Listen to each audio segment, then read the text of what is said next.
An orphan shared her lunch with a stray dog, never knowing it would lead her to her birth parents. That simple act of kindness, performed by 12-year-old Lily Morgan on a frigid January afternoon, would set in motion a chain of events no one could have predicted. Not Ms. Winters at the Oak Ridge Children's Home. Not the local shopkeepers who sometimes slipped Lily extra treats. And certainly not Lily herself, who had stopped believing in miracles long ago. Steam rose from Lily's breath as she huddled on the stone bench in Westfield Park. The other children from the home had scattered to the playground, their laughter echoing across the frost-tipped grass, but Lily preferred solitude, always had. 5 foster homes in 7 years had taught her that attachments were dangerous things, fragile, easily broken. Her fingers, red from cold, unwrapped the modest sandwich Ms. Winters had packed for each of them. Peanut butter and jelly, again. Lily's stomach growled, but she paused when she noticed movement in the bushes several feet away. A thin, caramel-colored dog with one torn ear emerged, its ribs visible through matted fur. The dog kept its distance, watching her with wary eyes that somehow seemed to hold an ancient wisdom. "Hey there," Lily whispered, her voice barely audible above the wind rustling through the barren trees. "You hungry too?" The dog's ears perked up, but it didn't approach. Lily broke her sandwich in half, then thought better of it and tore off 2/3 instead.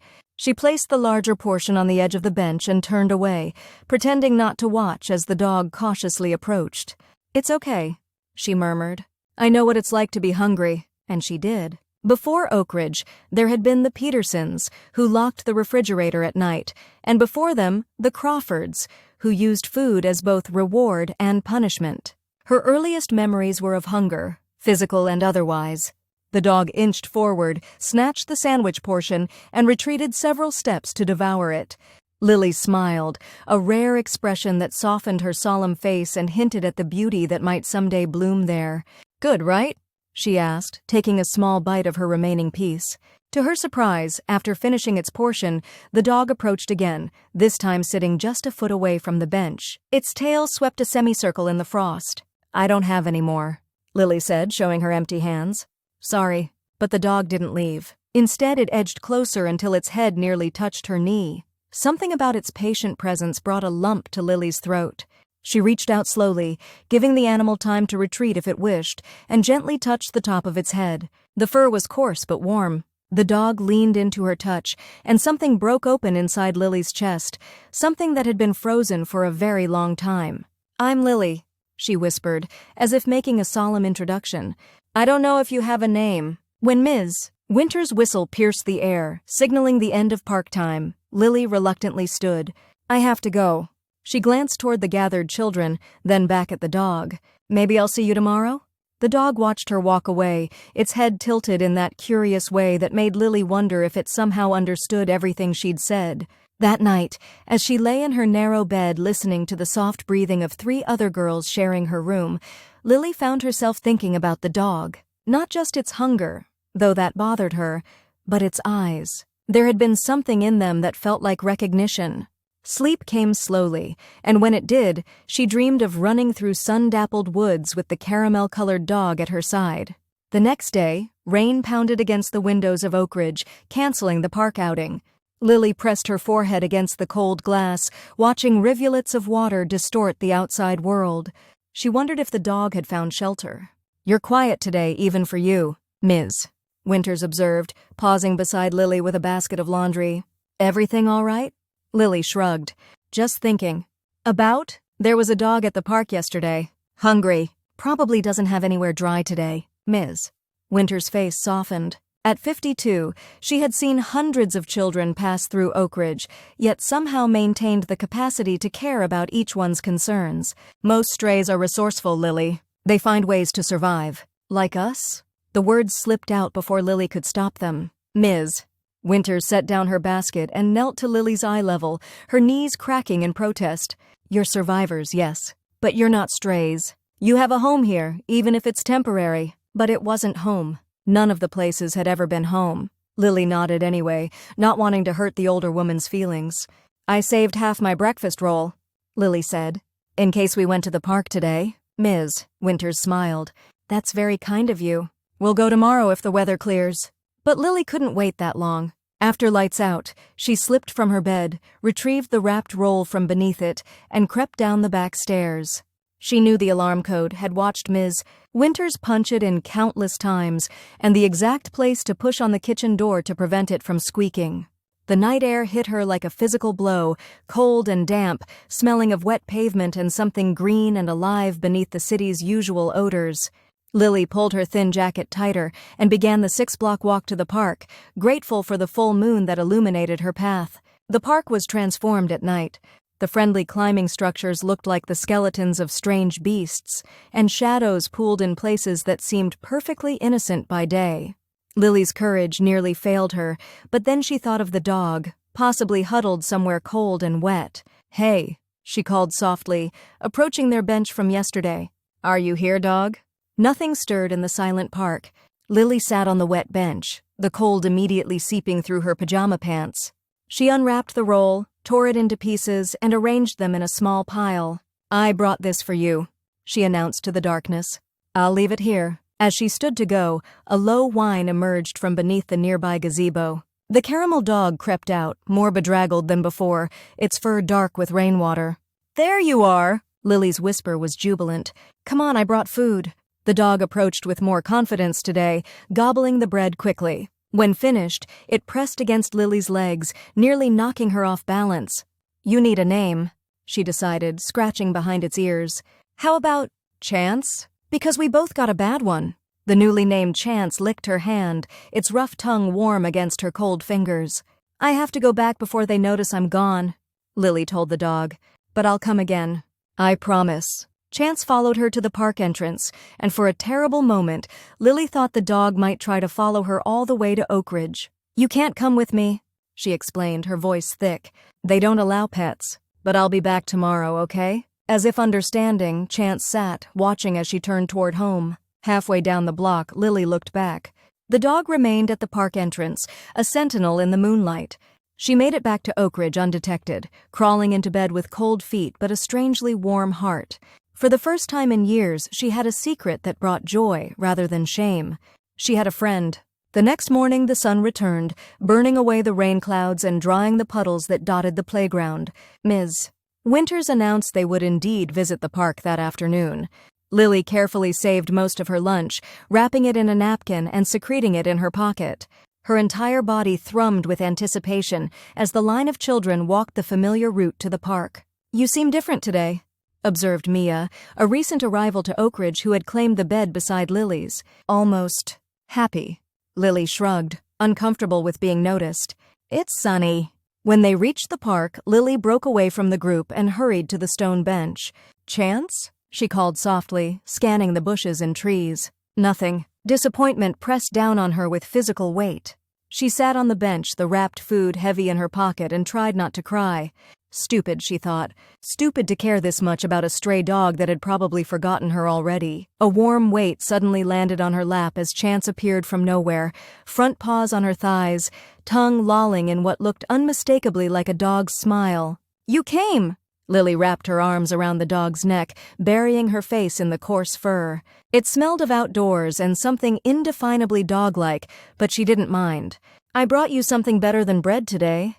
She unwrapped her turkey sandwich and offered it whole to Chance, who took it gently from her hand. "Lily Morgan!" Ms.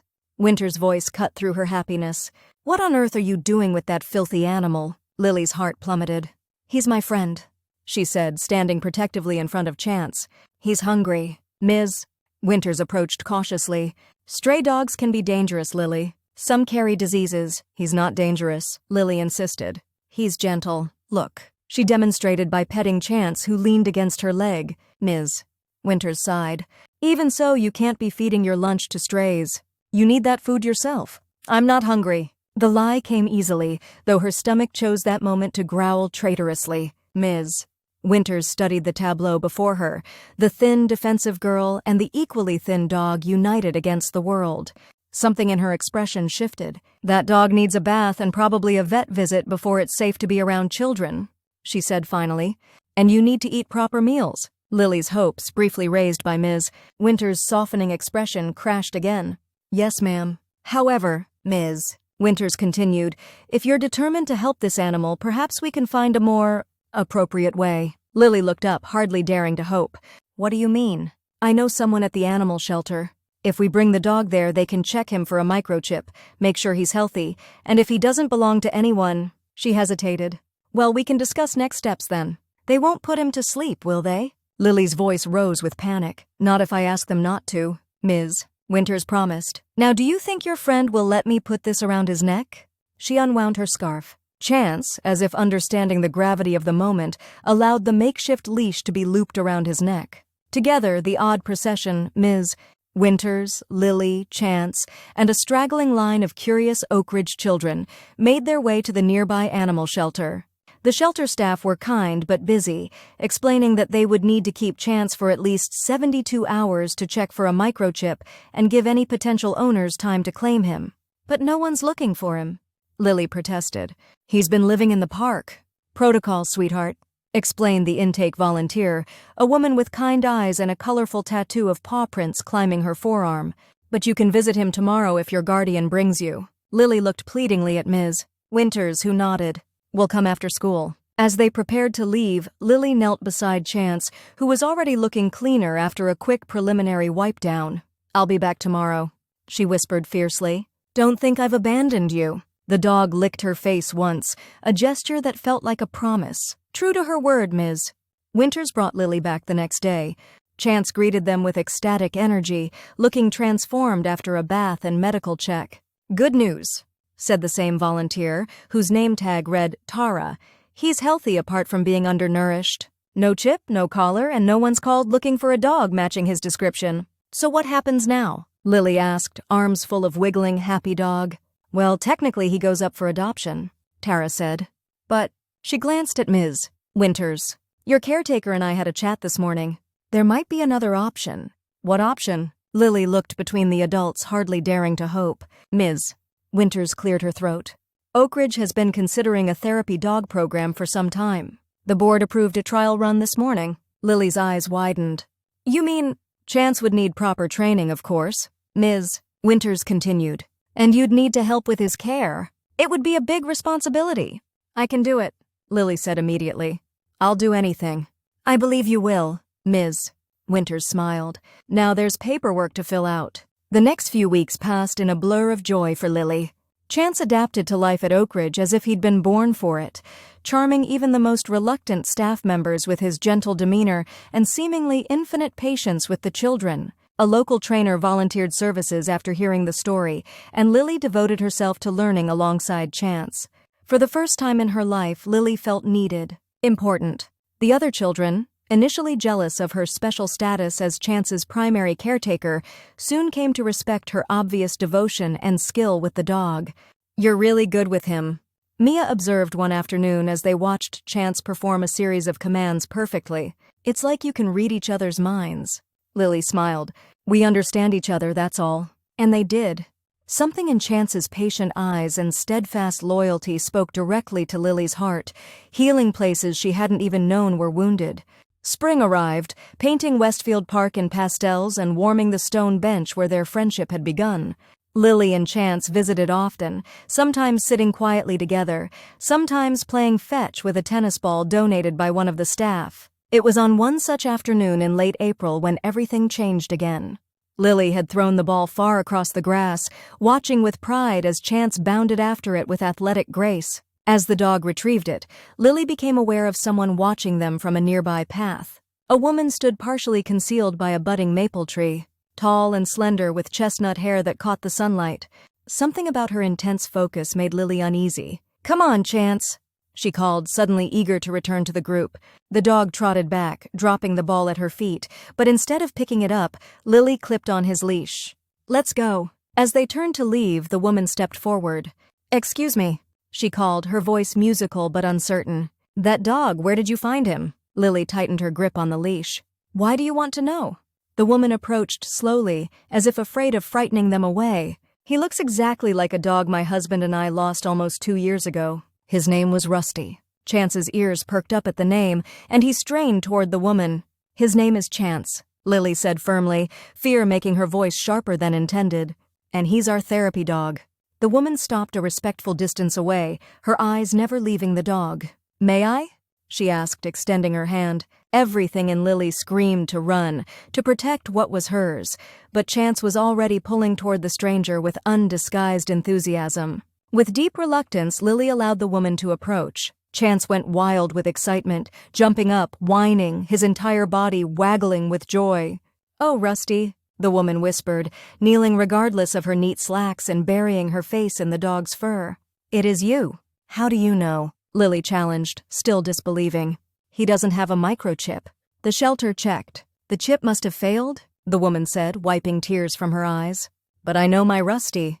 Look." She pulled out her phone and quickly navigated to a photo album. "See? The torn left ear, the white patch on his chest shaped like a thunderbolt, even this small scar on his muzzle from when he was a puppy." Lily looked at the photos, her heart sinking as she recognized unmistakable markings. In the pictures, Chance, or Rusty, looked healthier, younger, but it was unquestionably the same dog. "He ran away during a thunderstorm," the woman explained, still petting the ecstatic dog. "We looked everywhere, put up posters, called every shelter within 50 miles. After 6 months, we thought—" Her voice broke. "We thought he must have died, Ms." Winters had noticed the interaction and came over, concern etched on her features. "Is everything all right, Lily?" The woman stood, composing herself with visible effort. "I'm Elena Winters, no relation, I assume." She smiled shakily at the coincidence. "Was our dog, Rusty. We lost him almost 2 years ago, Ms." Winters' face registered surprise, then understanding. "I see. And you have proof of ownership?" Elena nodded. "Photos, vet records. I can bring them. My husband would come too. He's a doctor at Mercy General. We never gave up hope, not really." Lily stood frozen, unable to process what was happening. The unfairness of it crushed the air from her lungs. She had saved Chance, loved him, and now this stranger appeared from nowhere to claim him? "Lily has formed quite a bond with Rusty, was it?" "Ms." Winters said gently. "He's become an important part of our children's home." Elena looked at Lily, really seeing her for the first time. Something in the woman's expression shifted, softened. "I can see that," she said quietly. Then, with apparent difficulty, "Perhaps we could discuss this further. I'm not here to cause pain. Maybe there's a solution that would work for everyone." "I think that would be best," Ms. Winters agreed. "Why don't you come by Oak Ridge tomorrow? We can talk properly." Lily barely heard the arrangements being made. All she could think was, "I'm losing him. I'm losing the only one who ever chose me." That night, Lily lay in bed, Chance Rusty curled at her feet, a special permission granted by Ms. Winters given the circumstances. Tears leaked silently from the corners of her eyes, dampening her pillow. "I don't want you to go," she whispered to the dog. "But I can't keep you from your family if that's where you belong." Chance raised his head, crawled up the bed, and rested his muzzle on her chest, his brown eyes full of what looked remarkably like understanding. "I wish you could talk," Lily murmured, scratching behind his ears the way he loved. "I wish you could tell me what you want." Sleep eventually claimed her, her arms still wrapped around the warm, solid presence of her friend. The next day moved with the sluggish inevitability of a bad dream. Elena arrived at Oak Ridge at the appointed time, accompanied by a tall man with kind eyes and silver-threaded dark hair. Dr. James Winters, Elena's husband, greeted everyone warmly but couldn't hide his emotional reaction when Chance bounded up to him. "It's definitely Rusty," he confirmed, voice thick with emotion as the dog lavished him with affection. "I'd know him anywhere." They all gathered in Ms. Winters' office, Lily, Ms. Winters, the couple, and Chance, who moved happily between his old family and Lily, as if unable to choose where to settle. "We understand this is difficult," Elena began, looking directly at Lily. "You saved Rusty, cared for him when he had no one. We're deeply grateful for that." Lily stared at her hands. "Are you taking him home today?" James and Elena exchanged glances. "Actually," James said carefully, "we wanted to propose something different." Lily looked up, confused.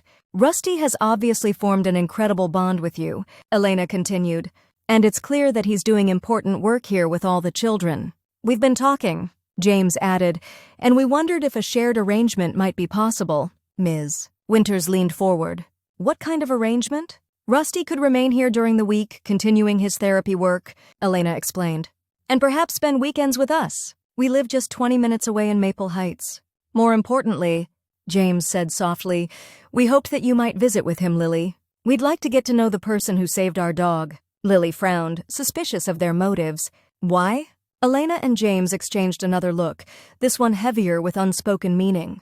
Because, Elena said carefully, anyone who would care so deeply for a stray dog is someone special, someone we'd like to know better. Something in her tone made Lily look more closely at the woman, at her chestnut hair, similar in shade to Lily's own, at the shape of her eyes. There's something else, Ms. Winters interjected, an odd note in her voice. When you introduced yourself yesterday, Elena, the coincidence of our shared surname struck me as unusual. I did some checking in our records last night. She opened a folder on her desk. Lily came to us 7 years ago after her parents died in a car accident. Her mother's maiden name was Winters. The room went utterly still.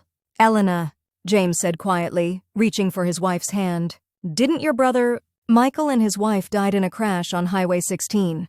Elena whispered, her eyes never leaving Lily's face. 7 years ago, they had a daughter named Lillian, my niece. We tried to find her, but by the time we learned of the accident, she had already entered the system. The records were sealed and our petitions were denied because we weren't immediate parents, only an aunt and uncle. Lily's ears rang with a strange buzzing sound. What was her middle name? She demanded. Your niece? Rose, Elena said immediately. After Michael's mother, Lillian Rose Winters. Lily's breath caught. No one at Oak Ridge knew her middle name. It wasn't used in everyday paperwork. But on her birth certificate, the one precious document she kept hidden beneath her mattress. I need to get something, she said abruptly, standing. Wait here. She ran to her room, heart pounding, and retrieved the worn envelope containing her only connection to her past. Returning to the office, she handed it wordlessly to Ms. Winters, who carefully extracted the document and examined it. Lillian Rose Winters, Ms. Winters read aloud. Born to Michael James Winters and Sarah Elizabeth Winters, née Collins. Elena pressed a trembling hand to her mouth. That's them. That's my brother and his wife. Lily looked from Elena to James and back again, her mind struggling to process the impossible coincidence. You're saying you're your aunt and uncle, James confirmed gently. Your father's sister and her husband. We never stopped looking for you, Elena added, tears flowing freely now. Never. Chance, sensing the emotional surge in the room, pressed himself against Lily's legs, offering silent support. Is that why you recognize Chance? Lily asked, her voice small. Did he belong to my parents? Elena nodded. Michael adopted Rusty as a puppy about a year before the accident. When they died, we took him in. He was a connection to them, to you. When he ran away during that storm, it felt like losing the last piece of my brother all over again. Lily stared at Chance with new understanding. The dog hadn't just been a stray, he had been, in some cosmic way, a messenger, a bridge between her past and present. So what happens now? She asked, the question directed at no one in particular. Ms. Winters cleared her throat. That depends on many factors. There would be legal considerations, home studies, possibly court appearances. But if everything checks out, James said firmly, and if it's what Lily wants, we would like to apply to become her guardians, to bring her home. With Chance? Elena added quickly. Of course with Chance. Lily felt dizzy with the suddenness of it all. Family. A home. The words were almost foreign concepts, dangerous to contemplate. I don't even know you, she said, the blunt honesty of childhood cutting through the emotional haze. No, you don't, Elena acknowledged. And we don't really know you, except that you have your father's eyes and his kind heart. But we'd like the chance to learn, if you're willing. Chance, as if recognizing his name, moved from Lily to Elena and back again, creating a physical bridge between them. Maybe, Lily said cautiously, we could start with those weekend visits? All of us, I mean. Me and Chance. The relief on Elena and James's faces was palpable. We'd like that very much, James said. And, Lily continued, gathering courage, maybe you could tell me about my parents? Do you have pictures? Albums full, Elena promised. And stories. So many stories. For the first time since entering the office, Lily felt a tiny spark of something unfamiliar. Not quite happiness. The moment was too overwhelming for that. But perhaps its precursor, hope. As the adults discussed logistics, Lily knelt beside Chance, burying her fingers in his warm fur. You knew all along, didn't you? She whispered. That's why you found me. The dog's soulful eyes seemed wise beyond explaining as he licked her cheek once, gently, as if to say, everything will be all right now. And somehow, despite all the uncertainties that lay ahead, Lily believed him. In the weeks that followed, life transformed with the same gentle persistence that spring was transforming the landscape. Weekend visits began cautiously, first just Saturday afternoons, then full Saturdays, then entire weekends at the Winters' comfortable home in Maple Heights. Elena and James moved with careful patience, never pushing, always respecting Lily's boundaries. They filled her in on the family history, showed her photographs of her father growing up, told her stories that made her laugh and cry and feel connected to people she couldn't remember. "You have his laugh," Elena told her one evening as they looked through albums. "Michael could light up a room when he really got going." "And his stubbornness," James added with a wink, though Elena would call it determination. Chance thrived in the arrangement, seemingly delighted to bridge both worlds. During the week, he continued his therapy work at Oak Ridge, bringing comfort to the other children. On weekends, he showed Lily every corner of what was gradually becoming her second home: the sprawling backyard, the woods beyond, the comfortable nooks of the house itself. By midsummer, the legal proceedings were well underway. Home studies had been completed, background checks passed, preliminary hearings scheduled. "It looks promising, Ms. Winters told Lily one Tuesday after a meeting with the social workers. "The family connection is strong, and your aunt and uncle have been exemplary throughout the process." "Would I still get to visit Oak Ridge?" Lily asked. Despite her growing attachment to Elena and James, she worried about losing connection with the place that had been her home for the past 3 years. "I'm quite certain that could be arranged," Ms. Winters said with a smile. "Your aunt has already suggested that perhaps Chance might still visit occasionally to continue his therapy work." That night, Lily lay awake long after lights out, Chance snoring softly at the foot of her bed. Her mind spun with all that had happened since that January day when she'd shared her meager lunch with a stray dog. One small act of kindness, offered when she had little to give. That was all it had taken to completely change the course of her life. By August, the legal hurdles had been cleared. Lily sat in the judge's chambers, flanked by Elena and James, as the final guardianship papers were signed. "Congratulations, young lady," the judge said kindly. "It seems you've found your family at last. Or they found me," Lily thought, glancing at Chance, who had been granted special permission to attend the proceedings. The dog gazed back at her with those wise eyes that had recognized something in her that January day, perhaps the invisible thread that connected her to her past and future. That evening, as they drove to what was now officially her home, Lily watched the familiar landmarks of the city give way to the leafier streets of Maple Heights. Elena reached back and squeezed her hand. "Happy?" she asked softly. Lily considered the question. Happy seemed too simple a word for the complex emotions swirling through her. Relief, gratitude, lingering disbelief, and yes, a deep, quiet joy. "I think I'm getting there," she answered honestly. James caught her eye in the rearview mirror. "That's all any of us can ask," he said. "And we have the rest of our lives to work on it together." Chance, sprawled across the back seat with his head in Lily's lap, sighed contentedly, as if adding his agreement to the sentiment. That night, in her newly decorated bedroom, Elena had let her choose everything from the paint color to the bedspread. Lily took out her treasured birth certificate and placed it carefully in the top drawer of her dresser. No longer her only connection to her past, but a piece of it, integrated into her present. On the dresser stood a framed photograph that Elena had given her, Michael and Sarah Winters holding a laughing baby Lily, with a puppy-sized Rusty Chance looking adoringly up at all of them. A family portrait from a time she couldn't remember, yet somehow felt in her bones. Chance jumped onto the foot of her bed, a privilege he now enjoyed both at Oak Ridge and here, and settled in with a contented groan. "We made it," Lily told him, scratching his favorite spot behind his ears. "Because of you." The dog thumped his tail against the comforter, his expression almost smug. Outside her window, stars punctuated the velvet darkness of the summer sky. Lily thought about the long, improbable journey that had brought her here, about how the universe had used a sandwich and a stray dog to set things right.